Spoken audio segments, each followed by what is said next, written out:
Hello my dear are के simple classes में के वीकली करंट अफेयर्स के सुपर कलेक्शन में जो देता है आपको गवर्नमेंट जॉब में श्योर सिलेक्शन। आपका वेलकम। तो let us start today's class. Weekly current affairs 24 सितंबर से 1 अक्टूबर यानी आज तक का है, तो आप इसको याद रखिएगा। और आज का सुपर कलेक्शन जो मैं आपके लिए लाया हूं, इतना ही पढ़ते रहिए। कम पड़ेगा तो हम आपको इसमें ऐड कर देंगे, ज्यादा मत भटकिएगा, ये मेरा कहना है, बाकी आप यू आर फ्री। तो let us start today's collection जो आज हमने शुरू किया है। बीआरओ, बीआरओ का मतलब होता है बॉर्डर रोड ऑर्गेनाइजेशन के लेफ्टिनेंट जनरल, जो महानिदेशक हैं लेफ्टिनेंट जनरल राजीव चौधरी ने चंडीगढ़ में एयर डिफेंस डिस्पैच यूनिट का निरीक्षण करते हुए कहा कि 4-5 साल में भारत ऐसा बॉर्डर पर अपना विकास करेगा ना कि चीन को बहुत पीछे छोड़ देगा। एयर डिस्पैच यूनिट क्या है? तो इसे दुनिया का सबसे बड़ा 3D कंक्रीट प्रिंटेड परिसर कहा जा रहा है। एयर डिफेंस यूनिट को, एयर डिस्पैच यूनिट को। और अभी हमारे यहाँ के रक्षा मंत्री, बीआरओ रक्षा मंत्रालय के अंतर्गत कार्य करता है। ये भारत के बॉर्डर पर पूरी जितनी भी चीजें बनाता है सब बीआरओ ही बनाता है, जानते रहिएगा। रक्षा मंत्रालय के अंतर्गत आता है। और हमारे यहाँ के रक्षा मंत्री ने कहा कि बीआरओ श्रमिकों की मौत का सारा खर्चा गवर्नमेंट उठाएगी। ये हमारे यहाँ के रक्षा मंत्री श्री राजनाथ सिंह ने कहा था। और फिर उसके बाद है हमारे यहाँ के जो जल शक्ति मंत्री हैं श्री गजेंद्र सिंह शेखावत जी ने कहा कि भारत के 75% गांव खुले में शौच से मुक्त प्लस का दर्जा, माने ओडीएफ प्लस का दर्जा पा चुके हैं। ओडीएफ प्लस मतलब ओपन डेफिकेशन फ्री हो गए हैं। बहुत अच्छी बात है, इसको भी जानते रहिएगा। लंपी वायरस जानवरों में होने वाला, गोवंश में होने वाला एक वायरस है। पिछले साल इससे राजस्थान में बहुत 75,000 के करीब जानवर मर गए थे। तो लंपी वायरस जानिएगा, इस समय अटैक चल रहा है जानवरों पर। राजस्थान में फिर इसका अटैक आया है, अपने यहाँ उत्तर प्रदेश में भी हो रहा है। तो लंपी वायरस जानिएगा, जानवरों का एक डिजीज है। उसके बाद है न्यू जर्सी, अमेरिका में दुनिया का दूसरा सबसे बड़ा हिंदू मंदिर बनकर तैयार हुआ है। इसको आप जानते रहिएगा। 183 एकड़ में फैले इस हिंदू मंदिर में 12 वर्ष लगे बनाने में। 10,000 से अधिक मूर्तियां व भारतीय वाद्य यंत्रों से की कलाओं से सजा हुआ है ये मंदिर। न्यू जर्सी, अमेरिका, जानते रहिएगा।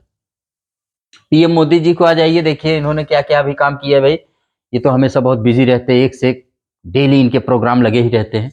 तो 25 सितंबर जो दीनदयाल उपाध्याय जी की जयंती है, अंत्योदय दिवस के रूप में भारत में मनाया जाता है। इस दिन उन्होंने नई दिल्ली में भाजपा मुख्यालय के सामने दीनदयाल उपाध्याय पार्क में 72 फीट ऊंची प्रतिमा का इन्होंने उद्घाटन किया है। किसकी? दीनदयाल उपाध्याय जी का। और इन्होंने क्या किया है भाई, इसको आप जानते रहिएगा।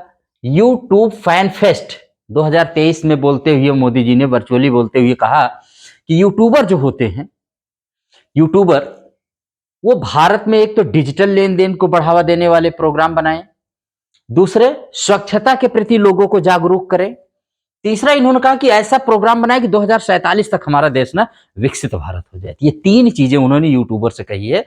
किसमें? YouTube fan fest India program में। इसको आप जानते रहिएगा। और संकल्प सप्ताह की इन्होंने शुरुआत की है। संकल्प सप्ताह, तो संकल्प सप्ताह क्या है भाई? ये संकल्प सप्ताह जो हमारे यहां है, संकल्प सप्ताह, ये जान लीजिए भारत मंडपम में आकांक्षी ब्लॉकों के लिए एक प्रोग्राम है जिसका उद्घाटन मोदी जी करेंगे भारत मंडपम में। क्या है? देखिए अपने यहाँ 3 प्रकार की शासन व्यवस्था है, एक स्थानीय स्वशासन, एक राज्य स्तर पर, एक देश स्तर पर यानी केंद्रीय। तो जो स्थानीय स्तर पर है उनमें कौन से ऐसे ऐसे माने ब्लॉक हैं जो बहुत पिछड़े हुए हैं, उन्हीं को आकांक्षी ब्लॉक कहा जाता है। चाहे आकांक्षी जिले हो, चाहे आकांक्षी ब्लॉक हो, चाहे आकांक्षी को जहां आकांक्षी आ जाए, एस्पिरेशनल आ जाए, आप समझिए सबसे पिछड़े हुए हो। इसमें सबसे ज्यादा उत्तर प्रदेश में है, उसके बाद बिहार में है शायद। तो ये आकांक्षी, इसका नाम दिया गया 3 से 9 अक्टूबर 2023 तक ये संकल्प सप्ताह मनाया जाएगा। कहां पर? ये इसकी शुरुआत जो हुई थी 7 जनवरी 2023 इसी साल से की थी मोदी जी ने। ये 329 जिलों के 500 आकांक्षी ब्लॉकों में ये प्रोग्राम संकल्प सप्ताह मनाया जाएगा। तो आपसे पूछा जाएगा कि अभी अभी हाल ही में संकल्प सप्ताह जो प्रोग्राम शुरू किया गया वो किसके लिए था, एक सप्ताह के लिए? तो जानते रहिएगा, ब्लॉक के डेवलपमेंट, इसमें नागरिकों की सुविधाओं की एकदम निचले स्तर से माने गवर्नमेंट नागरिकों के शुरुआत करेगी सुविधाओं की। ठीक है, ये जानते रहिएगा, इसको भी रिमेंबर इट ऑलवेज। उसके बाद मोदी जी ने गुजरात के छोटा उदयपुर के बोडले में 5,200 करोड़ की परियोजनाओं का उद्घाटन किया। वाइब्रेंट गुजरात के 20 साल पूरे होने पर उन्होंने अहमदाबाद के साइंस सिटी में भाग लिया और वहां पर 4500 करोड़ रुपए से mission of school excellence program को भी इन्होंने वहां पर शुरुआत की। इसके तहत स्कूलों को बुनियादी तौर पर क्या किया जाएगा, बुनियादी परियोजनाओं को मंजूरी दी। एक तरह से स्कूल को बताइए 4500 करोड़ रुपए के कितना स्कूल टॉप क्लास के बनेंगे जिनमें बुनियादी इंफ्रास्ट्रक्चर को मजबूत किया जाएगा। तो इसको भी जानते रहिएगा, मिशन ऑफ स्कूल एक्सीलेंस पर खर्च किया जाएगा 4500 करोड़ रुपए। और इन्होंने एक बात बहुत अच्छी कही थी, कहा था कि जब मैं गुजरात का सीएम बना था तो उस समय मैं चाहता था गुजरात पूरे भारत का ग्रोथ इंजन बने, विकास का इंजन बने। और अब जब मैं पीएम बना 2014 में तो मैंने सोचा कि भारत ना पूरे विश्व का ग्रोथ इंजन बने। क्या बात कह दी यार, मजा आ गया सुन करके। चलिए उसके बाद देखते हैं, आरबीआई ने नियमों की अवहेलना करने पर, नियमों का उल्लंघन करने पर एसबीआई बैंक पर 1.30 करोड़, पंजाब एंड सिंध बैंक पर 1 करोड़, इंडियन बैंक पर 10.62 करोड़, फेडबैक फाइनेंशियल सर्विसेज पर 8,80,000 का जुर्माना लगाया है। तो ये जानते रहिए, सारे बैंक पर SBI, Indian bank, Punjab and Sind bank, Fedbank financial services पर जुर्माना लगाया है आरबीआई ने नियमों के उल्लंघन के मामले में। आ जाइए भाई, उसके बाद गुजरात सरकार ने भारत सरकार ने संयुक्त अरब अमीरात को 75,000 टन क्या देने की घोषणा की है, 75,000 टन गैर बासमती चावल निर्यात करने की मंजूरी दी है। तो इसको भी आप जानते रहिए, किसको दिया गया है, ये दिया गया है किसको, यूईए को। तो ये कौन दिया, विदेश व्यापार महानिदेशालय ने NCEL national cooperative exports limited को बेचने की जिम्मेदारी दी है। एनसीईएल को किसने दी है, विदेश व्यापार निदेशालय ने। किस देश को बेचा जा रहा है 75,000 टन गैर बासमती चावल, तो जाते रहे संयुक्त अरब अमीरात को। ठीक है, फ्रेजर इंस्टीट्यूट जो कनाडा का एक थिंक टैंक है उसने बताया है कि 1970 के बाद पहली बार ऐसा हुआ है कि हांगकांग को पिछाड़ते हुए सिंगापुर दुनिया की सबसे मुक्त अर्थव्यवस्था बन गया है। जानते रहिएगा, बहुत इंपॉर्टेंट क्वेश्चन है। हांगकांग पीछे गया, सिंगापुर नंबर 1 आ गया। अब इसमें दुनिया की 10 जो सबसे मुक्त अर्थव्यवस्था उनके नाम जान लीजिए। तो नंबर 1 पे सिंगापुर, नंबर 2 पे हांगकांग, नंबर 3 पे स्विट्जरलैंड, नंबर 4 पे न्यूजीलैंड, नंबर 5 पे अमेरिका, नंबर 6 पे आयरलैंड, नंबर 7 पे डेनमार्क, नंबर 8 पर ऑस्ट्रेलिया, 9 पर है इंग्लैंड और 10 पर है कनाडा। भारत इसमें 87वें स्थान 87 पर है भारत मुक्त अर्थव्यवस्था में। हरियाणा सरकार ने व्यावसायिक हुक्का बार पर लगाया प्रतिबंध। व्यावसायिक हुक्का बार, ये व्यवसाय, उन्होंने बताया कि जो बार में हुक्का दिया जाता है नौजवानों को, इसमें तरह तरह के नशीले पदार्थ मिला करके नवयुवकों को हमारे खराब किया जा रहा है, इसलिए हम व्यावसायिक कमर्शियल हुक्का बार पर प्रतिबंध लगाने की घोषणा कर रहे हैं। लेकिन गांव वाले हुक्का पर नहीं, गांव के जो हुक्का है वो चलते रहे, गांव वाले पिए भाई, आराम से हुक्का पिए। ठीक है, गुड़ गुड़ गुड़ गुड़ हुक्का बोले तो पीते रहे। हरियाणा सरकार, हाँ, यूएसए ने चीन, रूस व अन्य देशों की 28 कंपनियों को ब्लैकलिस्ट किया है, इसको भी आप जानते रहिएगा। होम मिनिस्टर श्री अमित शाह ने उत्तरी क्षेत्रीय परिषद की 21वीं बैठक की अध्यक्षता की। कहां पर ये किया उन्होंने भाई, पंजाब के अमृतसर में। पंजाब के अमृतसर में इसमें क्या कहा गया है तो देखिए, ये 31वीं बैठक पर इन्होंने किया है पंजाब के अमृतसर में। ये अपने यहाँ क्षेत्रीय परिषद बनाई गई, उसमें जिले को जोड़ा जाता है। जैसे उत्तरी क्षेत्रीय परिषद में कितने हमारे प्रदेश आते हैं, तो इसमें आते हैं पंजाब, हरियाणा, राजस्थान, हिमाचल प्रदेश आते हैं। और यूटी में कौन कौन आएंगे, तो इसमें दिल्ली, लद्दाख, जम्मू कश्मीर और छत्तीसगढ़। ये पूछा जा सकता है कि उत्तरी क्षेत्रीय परिषद में कितने राज्य जाते हैं, तो मैंने सबको बता दिया, इसको आप याद रखिएगा। आगे देखिएगा, इंडिया स्मार्ट कॉन्क्लेव 2023 का आयोजन इंदौर में हुआ है, इसको आप जानते रहिएगा ये भी, ठीक है। और हैदराबाद के ऐतिहासिक किले गोलकुंडा का सफाई नेशनल कैडेट कोर ने की है, ये भी आप जानते रहिएगा। और हमारा एक डिफेंस मिनिस्टर श्री राजनाथ सिंह ने हिंडन एयरबेस में ड्रोन शक्ति प्रदर्शनी का उद्घाटन किया और उन्होंने कहा कि 2030 तक भारत ड्रोन निर्माण का हब बनेगा और पहला C-295 जो मध्यम सामरिक परिवहन विमान है उसको एयरफोर्स में मतलब अपने यहां शामिल किया गया। स्पेन के सेविले शहर में पहला विमान वायुसेना प्रमुख VR चौधरी को मिला। 16 स्पेन से बनेंगे और 40 का निर्माण टाटा एडवांस सिस्टम लिमिटेड द्वारा कहां किया जाएगा, गुजरात के वडोदरा में किया जाएगा। 56 कुल आएंगे ये आप जानते रहिएगा, वेरी इंपॉर्टेंट है ये। 1 तारीख 1 घंटा 1 दिन यानी आज 1 अक्टूबर को ये प्रोग्राम मनाया जाएगा। आयुष मंत्रालय इसको मना रहा है। थीम क्या है, कचरा मुक्त भारत।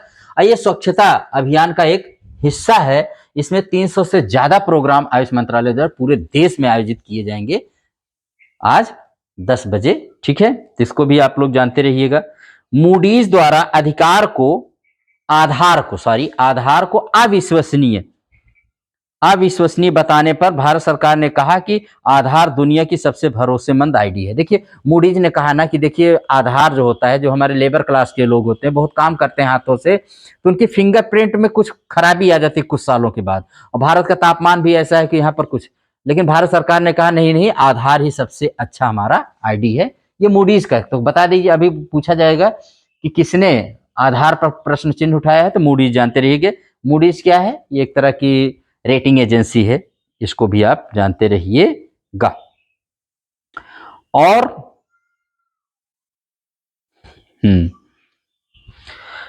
फिर उसके बाद कौन सा है भाई, देखते हैं। हरदीप सिंह पुरी ने नई दिल्ली में भारत की पहली हरित हाइड्रोजन ईंधन सेल बस का उद्घाटन किया। वेरी वेरी इंपॉर्टेंट हमारे यहां, ये जानते रहिएगा, ठीक है। और फिलीपींस के ताल सबसे छोटा एक ज्वालामुखी है, जहां से निकले गैस से भी 45 बच्चे बीमार हो गए। तो जानते रहिए ताल क्या है, अगर परीक्षा में आता है तो फिलीपींस का एक ज्वालामुखी है, इससे निकले गैस से बच्चे बीमार हो गए। आप जानते हैं कि ये सब रिंग्स ऑफ फायर में आते हैं, प्रशांत महासागर का रिंग्स ऑफ फायर, अग्निमेखला का प्रशांत का वो क्षेत्र जहां पर सबसे ज्यादा भूकंप और ज्वालामुखी आते हैं, उसको रिंग्स ऑफ फायर कहा जाता है। तो उसमें फिलीपींस भी आता है। तो वहां का ताल एक छोटा सा ज्वालामुखी है। हवाई, ये अमेरिका का 50वां राज्य जो है हवाई, वहां के किलाउआ ज्वालामुखी में भी विस्फोट हुआ है। तो दोनों ज्वालामुखी के नाम जानते हैं, ताल और किलाउआ, ठीक है। उसके बाद है भारत के जो हैं, भारत के केंद्रीय मंत्री जो हैं RK सिंह ने भारत ऊर्जा शिखर सम्मेलन 2023 का उद्घाटन नई दिल्ली में किया है, जानते रहिए। और कहा कि भारत 2030 की समय सीमा से पहले 500 गीगावाट का लक्ष्य प्राप्त कर लेगा। उसके बाद देखिए, सिनापोत्रा पदमपारे रविंद्रनाथ, ये क्या है, सिनापोत्रा पदमपारे रविंद्रनाथ, ये आर्यन टैगोर पर बने एक वृत्तचित्र है जिसका प्रदर्शन कहां किया गया, बांग्लादेश में भारतीय उच्चायोग में इसका प्रदर्शन किया गया। Very very important, super important, क्योंकि अभी इनका ही शांति निकेतन भी हमारे देश का 61वां वर्ल्ड हेरिटेज साइट बना है, विश्व धरोहर स्थल के रूप में भी चुना गया, तो इनको जानते रहिएगा। हमारे देश के सड़क परिवहन मंत्री नितिन गडकरी जी ने कहा कि हम एक नई नीति ला रहे हैं जिससे भारत के जो नेशनल हाईवे हैं वो गड्ढा मुक्त रहेंगे हमेशा। तो नई नीति के हम लोग इंतजार कर रहे हैं, क्योंकि भारत की सड़कों पर तो गड्ढा बहुत है भाई। और उन्होंने कहा कि भारत का पहला इलेक्ट्रिक हाईवे जयपुर और दिल्ली के बीच में, इलेक्ट्रिक मतलब अब बसें भी इलेक्ट्रिक, कार ट्रक ये सब इलेक्ट्रिक, मतलब हाईवे पर ही ऐसे इलेक्ट्रिक चलेंगी, ठीक है। तो इस तरह से इलेक्ट्रिक हाईवे बनेगा। उसके बाद है CSIR के 82वें स्थापना दिवस पर शांति स्वरूप भटनागर पुरस्कार 12 वैज्ञानिकों को दिया गया। शांति स्वरूप भटनागर पुरस्कार कौन दिया? SNT मिनिस्टर जो हमारे यहाँ के हैं श्री जितेंद्र सिंह ने दिया है। ईद ए मिलाद आप जानते हैं, ईद ए मिलाद अभी प्रोग्राम मनाया गया त्योहार। ये मोहम्मद पैगंबर साहब का जन्मदिन है जिन्होंने इस्लाम धर्म की स्थापना की थी। इस्लाम जिसमें मुस्लिम धर्म आता है, मुस्लिम लोग आते हैं उसको इस्लाम धर्म। तो इनका अभी जन्मदिन मनाया गया किसके रूप में? माने ईद ए मिलाद, ईद ए मिलाद के रूप में मनाया गया है। इस पर मिलाद महफिल, सीरत कॉन्फ्रेंस ये सब आयोजन किए गए ताकि इनकी शिक्षाओं और इनके जीवन से लोगों को रूबरू कराया जाए, परिचित कराया जा सके। तो ये भी जानते रहिएगा। और उसके बाद है पितृपक्ष का मेला बिहार के गया में। पितृपक्ष का मेला 15 दिन का शुरू होता है। ये हिंदुओं का सबसे बड़ा मेला होता है, पूरे विश्व में मशहूर है पितृपक्ष का मेला। तो कहाँ लगता है? बिहार के गया जिले में फल्गु नदी के किनारे। इसमें मुख्य मंदिर है, मंदिर का नाम है विष्णुपाद मंदिर। तो उसी के किनारे ये मेला लगता है जहां पर हिंदू धर्म के लोग जाते हैं और अपने पितरों को जाकर के उनकी दिवंगत आत्मा को जन्म मृत्यु के चक्कर से मुक्ति दिलाने के लिए श्राद्ध, तर्पण व पिंडदान जैसे यानी कार्यक्रम, पिंडदान जैसे अनुष्ठान यहाँ पर किए जाते हैं। ये हिंदुओं का अपने देश में सबसे बड़ा एक तरह से कहिए पितृपक्ष मेला कहाँ लगता है? गया में। बिहार के गया जिले में कौन सी नदी पर है? फल्गु नदी के किनारे। यहीं पर महात्मा बुद्ध जी को ज्ञान की प्राप्ति भी हुई थी। महाबोधि वृक्ष पीपल का पेड़ वहीं पर है, ये भी आप जानते रहिएगा। उसके बाद कौन सा है भाई? वैश्विक नवाचार सूचकांक में भारत का 40वां स्थान है। नीति आयोग ने 132 देशों की अर्थव्यवस्था भारत का 40वां स्थान मैंने बताया है कि भारत का 40वां स्थान मिला है। इसको जारी कौन करता है? तो विश्व बौद्धिक संपदा संगठन द्वारा जारी किया जाता है।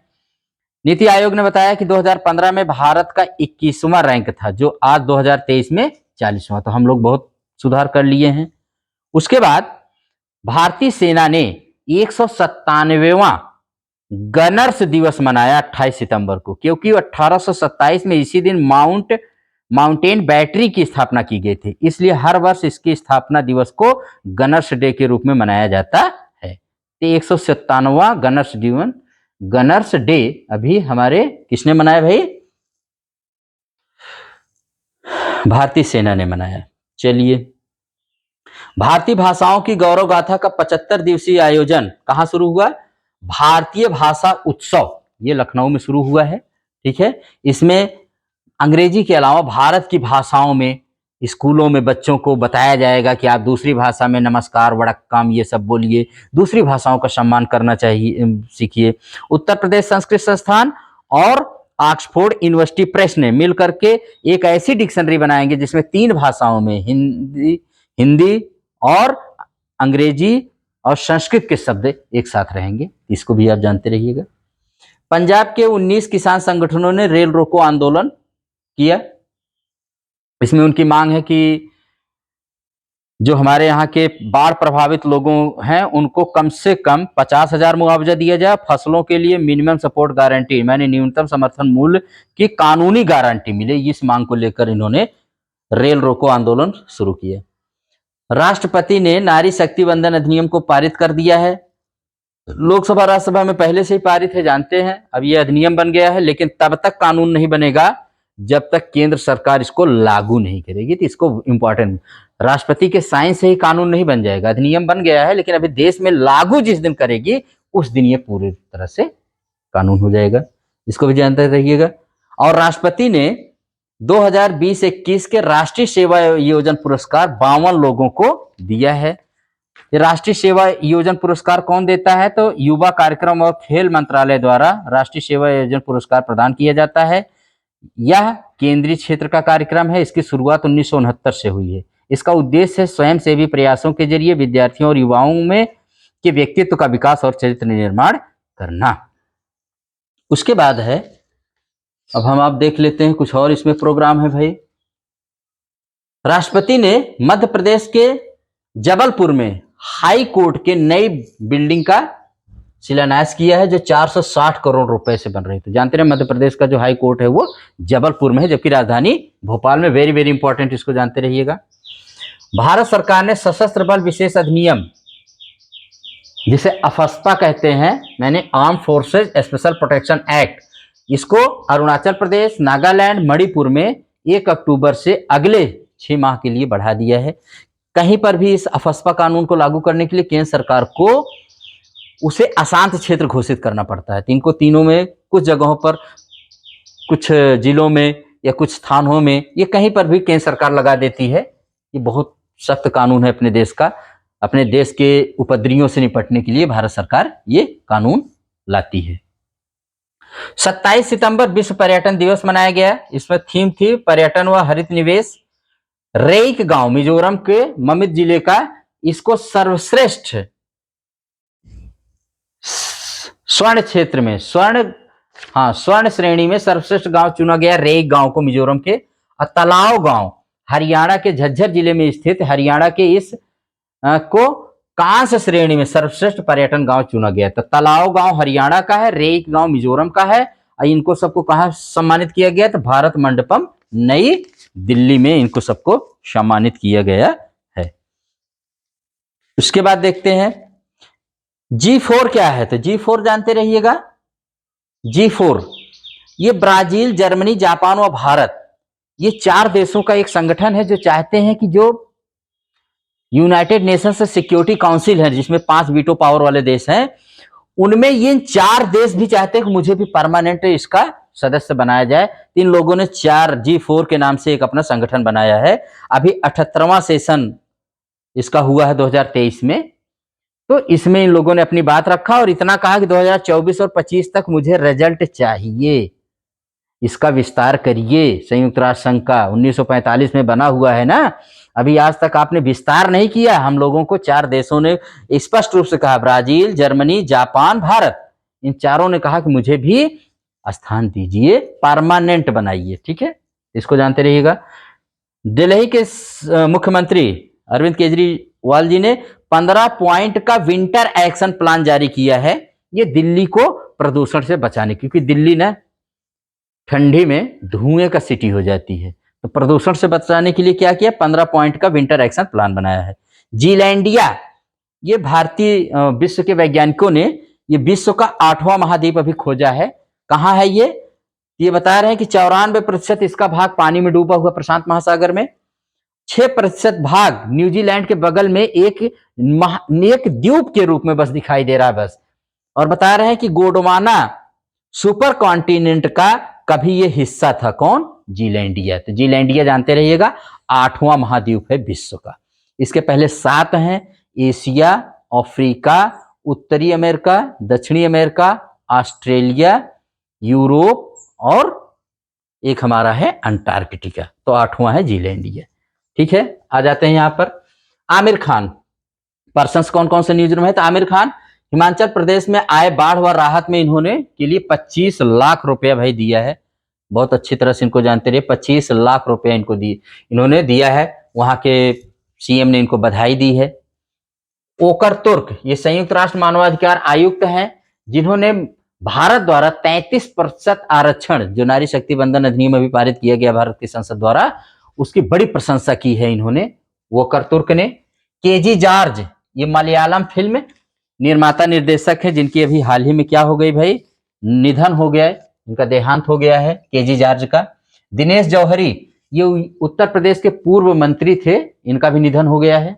जस्टिस पियोत्र हाफमांस्की, इनको जानते हैं, जस्टिस पियोत्र हाफमांस्की, ये international court justice, international criminal court के चीफ हैं, और रूस ने इनको वांटेड लिस्ट में डाल दिया है। वांटेड मतलब वांछित अपराधी, एक तरह से इनको भी घोषित कर दिया है, क्योंकि इन्होंने रूस के राष्ट्रपति व्लादिमीर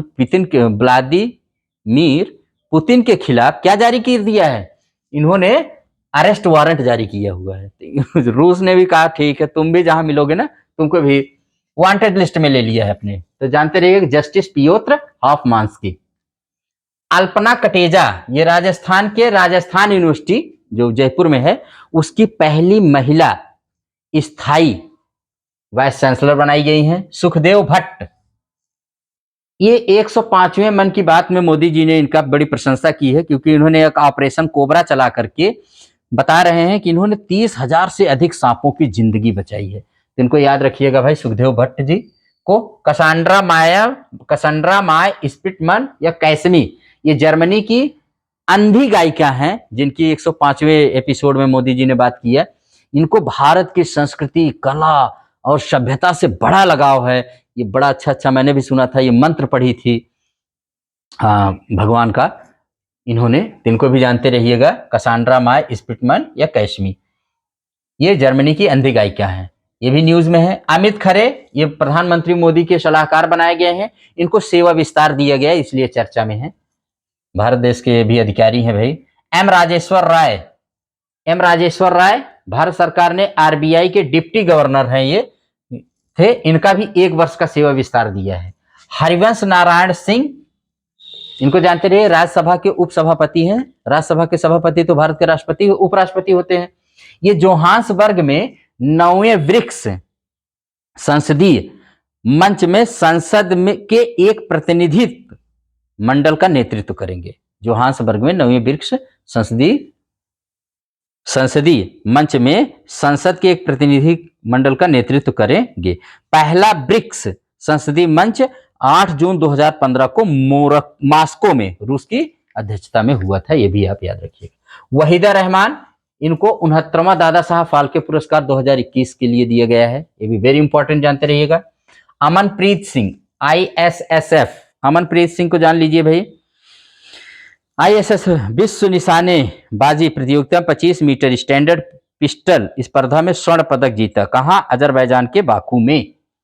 और उसके बाद हैं भगत सिंह को कौन नहीं जानता है, इनकी 116वीं जयंती अभी मनाई गई, ये भी आप जानते रहिए। अब आ जाते हैं थोड़ा सा एशियन गेम्स में थोड़ा सा डाल लीजिए। हम जानते हैं कि 19वां एशियन गेम्स चीन के हांगजू शहर में 23 सितंबर से 8 अक्टूबर 2023 तक चलेगा, और ये 2022 का 19वां संस्करण है। ये ओलंपिक स्पोर्ट्स सेंटर स्टेडियम में खेला जा रहा है चीन के, जिसको बिग लोटस भी कहते हैं। यहां भारत चौथे स्थान पर पहुंच चुका है आज की डेट में, अभी तो 8 तक चलेगा ये, 36 मेडल के साथ, जिसमें 10 मेडल गोल्ड मेडल है, 12 सिल्वर मेडल है, 14 ब्रॉन्ज मेडल है। चीन इसमें 106 गोल्ड मेडल के साथ पहले स्थान पर, जापान 28 गोल्ड मेडल के साथ दूसरे स्थान पर, साउथ कोरिया 27 गोल्ड मेडल के साथ तीसरे स्थान पर, और भारत 10 गोल्ड मेडल के साथ चौथे स्थान पर। 1986 में भारत 5वें स्थान पर था। आज ये पहली बार है कि भारत चौथे स्थान, टॉप 5 में हम आ गए हैं। भगवान करे कि और ये आगे बढ़े, ठीक है। हाँ, इसका 18वां संस्करण जो 2018 में हुआ था, एशियन गेम्स का इंडोनेशिया में हुआ था।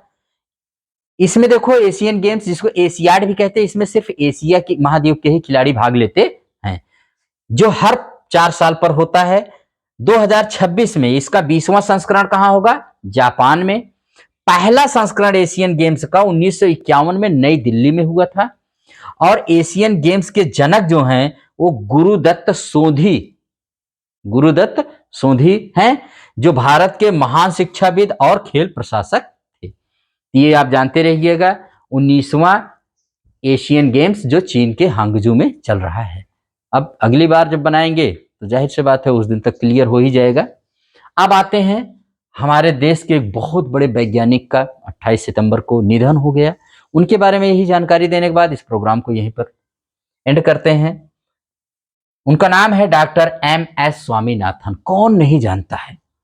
इन्होंने भारत को एक बेगिंग बाउल से, माने भिखमंगा कटोरा से, इन्होंने ब्रेड बास्केट बना दिया। हम लोग, भारत को खाने को नहीं था, शिप टू माउथ। जब बाहर से शिप आते थे तब हम लोग खाना खाते थे, इसी कंडीशन थी हमारी। 1947 में हमारे यहाँ शादी विवाह में 30 लोगों से ज्यादा किसी की खिलाने की औकात नहीं थी। उस समय उन्होंने 1960 के दशक में भारत में हरित क्रांति नॉर्मन ई बोरलॉग के सहयोग से लाए। उसमें लाल बहादुर शास्त्री जी का भी बहुत योगदान था। उनकी मदद से भारत आज न केवल खाद्यान्न के मामले में आत्मनिर्भर बना, बल्कि हम बहुत सारी चीजें निर्यात भी कर रहे हैं। तो आइए इनके बारे में छोटी जानकारी जान लेते हैं। डॉक्टर MS स्वामीनाथन, महान कृषि वैज्ञानिक जिनका निधन हुआ। इनका फुल नाम पहले जान ले, मनकोम्बु सांबा शिवन स्वामीनाथन। मनकोम्बु सांबा शिवन स्वामीनाथन। इनको father of Indian revolution in India कहा जाता है, father of economic ecology Bharat का कहा जाता है। तो ये दोनों शब्द जानते रहिएगा। इनका जन्म 7 अगस्त 1925 को कुंभकोणम तमिलनाडु में हुआ था और 28 सितंबर 2023 को चेन्नई में इनका निधन हो गया। और देखिए, विश्व में हरित क्रांति के जनक नॉर्मन ई बोरलॉग को माना जाता है, जिनके साथ मिलकर के इन्होंने हरित क्रांति भारत में लाई थी। ये अमेरिका के वैज्ञानिक थे और ये हमारे भारत के हैं। इनके बारे में कुछ और जान लीजिए। 98 वर्ष की आयु में इनका निधन हुआ है। अल्बर्ट आइंस्टीन विश्व विज्ञान पुरस्कार इनको 1986 मिला। टाइगर पर्यावरण उपलब्धि पुरस्कार 1991 मिला। अंतरराष्ट्रीय भूगोल संघ का पदक 2000 में मिला। राज्यसभा MP रहे हैं 2007 से 2013 तक। पद्म श्री इनको 1967 में दिया गया। पद्म भूषण 1972 में दिया गया। पद्म विभूषण 1989 में दिया गया। रेमन मैग्सेसे अवार्ड 1971 में दिया गया। वर्ल्ड फूड प्राइज पाने वाले पहले भारतीय थे, इनको 1987 में दिया गया था। और 1988 में IUCN के ये प्रेसिडेंट बने थे। और इन्होंने 1988 में ही MS स्वामीनाथन रिसर्च फाउंडेशन की स्थापना की, जिनमें दान के जरिए पुरस्कारों की जितनी राशि पाए सारा पैसा लगा दिया MS स्वामीनाथन रिसर्च फाउंडेशन में, और उसके जरिए ये अंतिम सांस तक भारत माता की सेवा करते रहे एक सच्चे सपूत के रूप में। आइए इनके पद चिन्हों पर हम भी चलें और हम भी भारत को जब तक जीवित रहें भारत की सेवा करते रहें। इन्होंने भारत में हरित क्रांति के जनक माने जाते हैं। भारतीय कृषि अनुसंधान परिषद के महानिदेशक रहे 1972 से 80 तक। अंतरराष्ट्रीय चावल अनुसंधान संगठन के महानिदेशक रहे 1982 से 88 तक। और इन्होंने गेहूं और चावल के जरिए चावल में हरित क्रांति के मतलब होता है कि भारत के कृषि में बहुत ज्यादा पैदावार करना। वो इन्होंने खाद का प्रयोग, उर्वरक का प्रयोग करके, सिंचाई के साधनों का विकास करके ये उन्होंने किया था, और जिसके लिए इनको भारत का हरित क्रांति का जनक माना जाता है। ये आज का रहा है बहुत ही इंपॉर्टेंट सेगमेंट रहा आज का ये करंट अफेयर्स का।